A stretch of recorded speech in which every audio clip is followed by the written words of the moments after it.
kakekku dulu menikah langsung kepada putri tertua kerajaan Sidabutar, berarti posisi saya di sini baru menantulah. Saya panggil tulang lalu sama orang ini. Kalau Sidabutar berpesta di sini, peran saya tidak bisa pakai jas, harus ke dapur melayani. Ya, marhoba saya di sana sampai pesta itu habis nanti jam 10 malam. Kami nggak boleh tinggalkan itu karena itu tugas kami. Karena itulah posisi daripada adat istiadat orang Batak, makanya dinamai ada dalihan natoru, sopa marhula-hula, manak mardonga tubuh, elek marboru. Yang tiga ini tidak boleh dilupakan ini Bapak.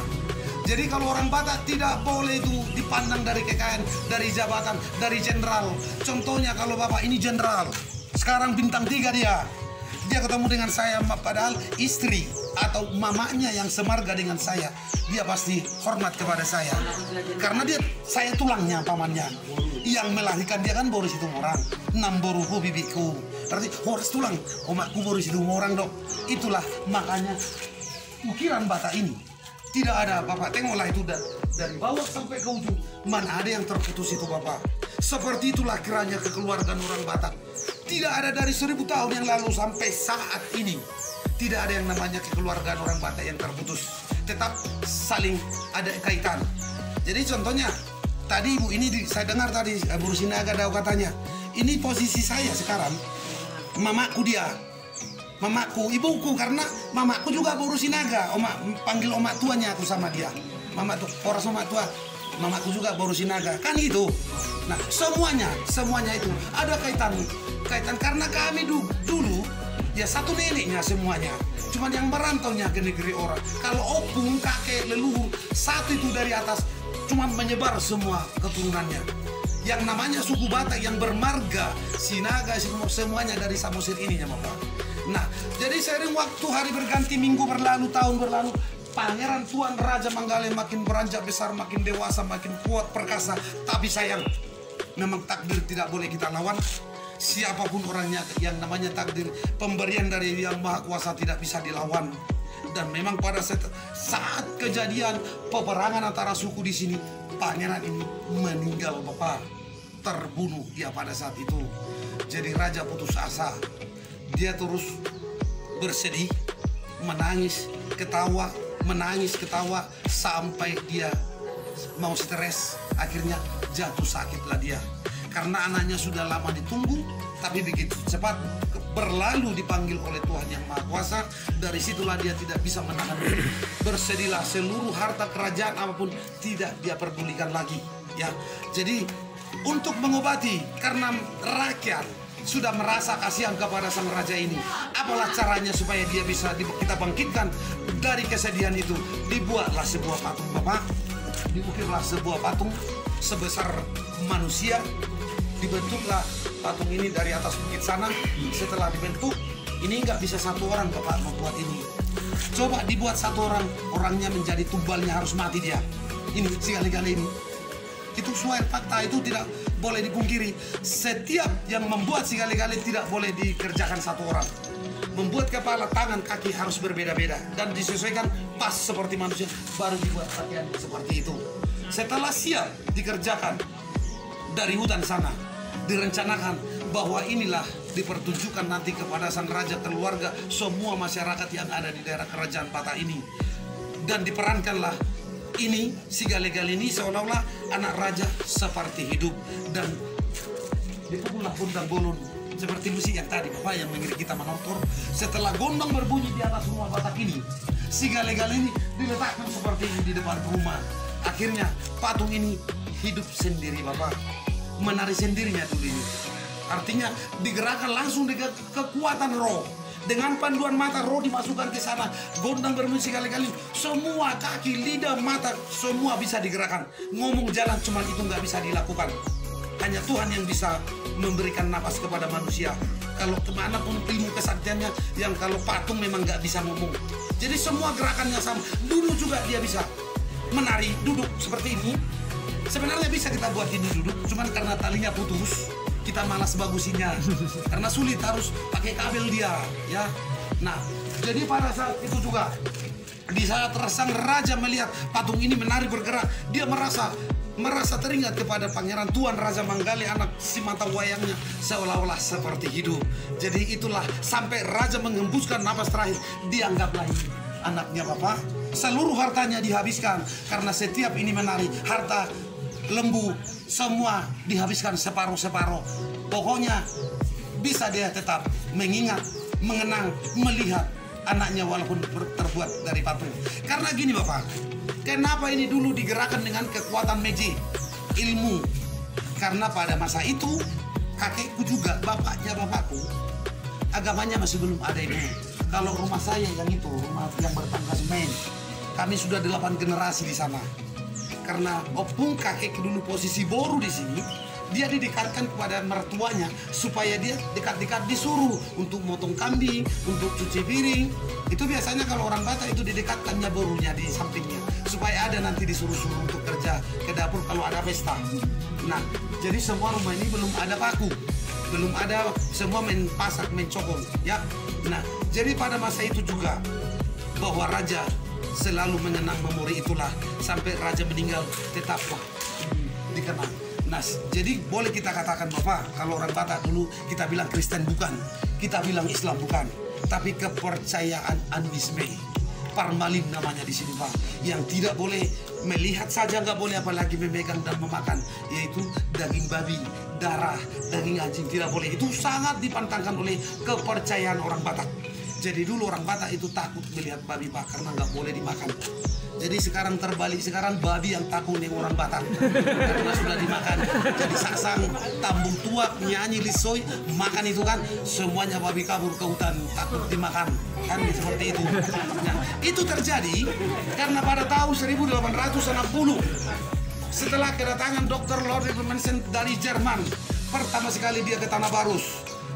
Itu secara kebersamaan satu penyebar agama Islam dari Barus, satu Sinomensen juga dari Barus, terus yang agama Islam ke selatan, itulah Karahat, Nasution, Siregar, marga Dalimunte, itulah marga dari sana kan. Kalau di sini Dalimunte, kalau di sini itu Simbolon, Parna itu, Sidaputar ya. Nah, jadi dari situlah penyebaran agama. Tapi yang pertama sekali tahun 1843 dua pendeta dari Amerika itu, pendeta Muson dan Henry Liman, yang bermisi menyebarkan agama Kristen ke Tanah Batak, tapi gagal. Kenapa gagal Bapak? Karena langsung dimakan, direbus, diminum supnya oleh orang Batak. Karena dia dianggap sebagai dewa yang diutus entah dari mana, karena bermata biru, berambut pirang, semua putih kulitnya. Oh ini dewa, kalau kita makan kita makin sakti katanya. Padahal nggak ada apa-apa tersimpan di tubuhnya kan. Dipikirnya dia punya ilmu. Maka tuh direbus itu, diminum supnya, semua bagian badan dimakan. Dua pendeta itu. Itu makanya tadi saya bilang bahwa orang Batak dulu sebelumnya termasuk golongan kanibal. Sama seperti orang Dayak. Dari Sabang sampai Merauke yang ada kita 600 suku, yang termasuk golongan kanibal hanya ada 2 suku, Dayak sama orang Batak. Jadi mungkin orang Batak kalau ngomong agak kasar gitu, mau nelan dia, bisa beramu katanya.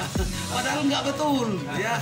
Apalagi di rantau sana Bapak, oh suaranya aja yang terus kuat gitu. Orang pun, orang Batak itu kok galak-galak katanya kan gitu. Nah, jadi itulah ceritanya penyebaran agama itu. Jadi semuanya itu beralihlah dengan kepercayaan Sinomensen sampai sekarang, yang kami juga nggak bisa lagi menggerakkan ini dengan kekuatan magic. Ya, sebenarnya ada juga memiliki magic di sini, tapi magic kaum yang Mas Anas yang menggerakkan ini nggak bisa lagi Bapak. Ya, hanya itulah barang baru kan gitu. Nah, jadi seperti itulah kisah sejarah fakta segala-gala. Jadi sedikit lagi, ibu-ibu jangan dianggap bahwa cerita saya ini kan porno. Memang ada sedikit pornonya. Karena pornonya kita lihat ini ya berbaur dengan perempuan. Bapak tengoklah di depan rumah ini ada sejenis kadal yang lengket itu. Itu bukan untuk hiasan rumah Bapak. Ada 4 melonjong woman breast itu ya, tete buah dada. Jadi buah dada salah satu filosofi kehidupan untuk orang Batak. Karena dulu Bapak, nani kita kalau mau mencari istri, mencari seorang calon istri yang setia mendampingi susah senang, bukan melihat perempuan dari wajahnya Ibu, dari bodinya yang langsing Ibu, dari kekayaannya. Dulu sama orang Batak, kalaupun dia cantik, bahenol dia, wajahnya cantik. Kalau dia langsing nggak laku di sini. Selalu dipilih perempuan yang memang kuat, yang betul-betul bisa memberikan keturunan 17 laki-laki, 16 perempuan. Jadi harus dipilih, ya, harus dipilih seorang istri, seorang perempuan yang tomok, dia punya badan montok, terutama dia punya TP itu yang besar, supaya dia mampu menyusui anak sejumlah 33 orang. Seberapa banyak pun anak yang dilahirkan, pasti dia mempunyai air kehidupan melalui air susu menghidupi semua anaknya. Jadi memang mayoritas kalau istri orang Batak itu, ibu, kan karena anaknya kan kecil-kecil masih ada ditinggalkan, tapi sudah ada yang kecil lagi, itu harus dibawa ke ladang, nyangkol di sana satu harian dari pagi sampai sore, yang gendong, nyangkol terus dia nyangkol. Kalaupun nangis ini anak nggak usah duduk, main lempar aja lengkup, anak deket dari sini. Itu nyata, itu fakta itu. Ya dulu, iya, itu betul.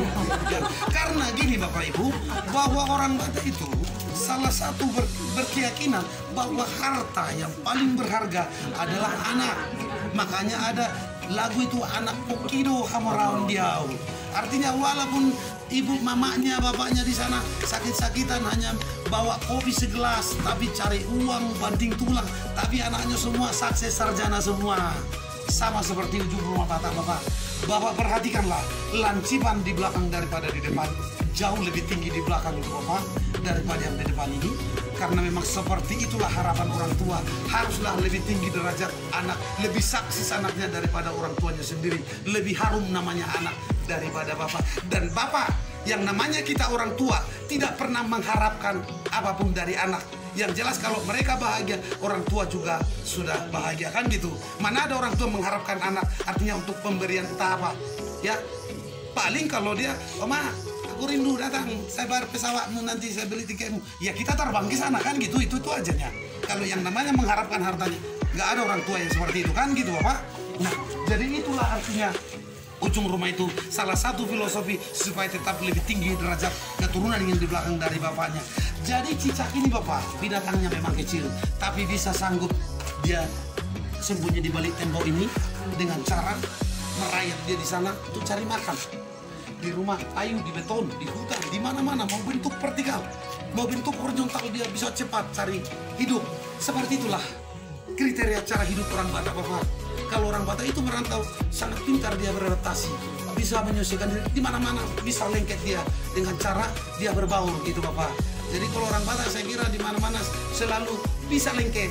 Hanya satu yang nggak sanggup orang Batak. Kalau sanggup pasti sudah 80%. Udah ada orang Batak di sana, yaitu kutub utara, karena cuma dinginnya minta ampun. Kalau orang Batak di sana pasti mati, kan? Hanya beruang kutubnya ada. Kalau itu bisa ditempati, orang Batak harus menelusuri ke sana, ya kan? Karena di mana-mana kan orang Batak ada, Bapak. Tapi walaupun suaranya kuat-kuat, keras-keras, ngomong kayak tajam dia, tapi hatinya lembut, ya. Cuman di sini aja keras, tapi hatinya lembut sekali, kan gitu, Bapak. Nah, jadi itulah, Bapak tengoklah pintu rumah ini terakhir. Kecil, seperti kemarin Jokowi datang kemari. Jokowi kan salah satu orang nomor 1 di Indonesia. Tapi kalau masuk ke rumah kami harus tunduk dia di sana. Tunduk di separuh badan, harus menundukkan diri di pintu ini dengan cara hormat seperti ini. Turun pun harus tetap menundukkan diri di pintu. Jadi inilah nama rumah ini, Jabu Siaporik ataupun rumah burung. Ya artinya dibuat kecil karena pintunya kecil, makanya disebut ya Jabu Siaporik. Oke, terima kasih. Seperti itulah kisah singkat padat, dan memang itu fakta. Tidak ada yang kita bumbui sejarah itu, memang itulah aslinya.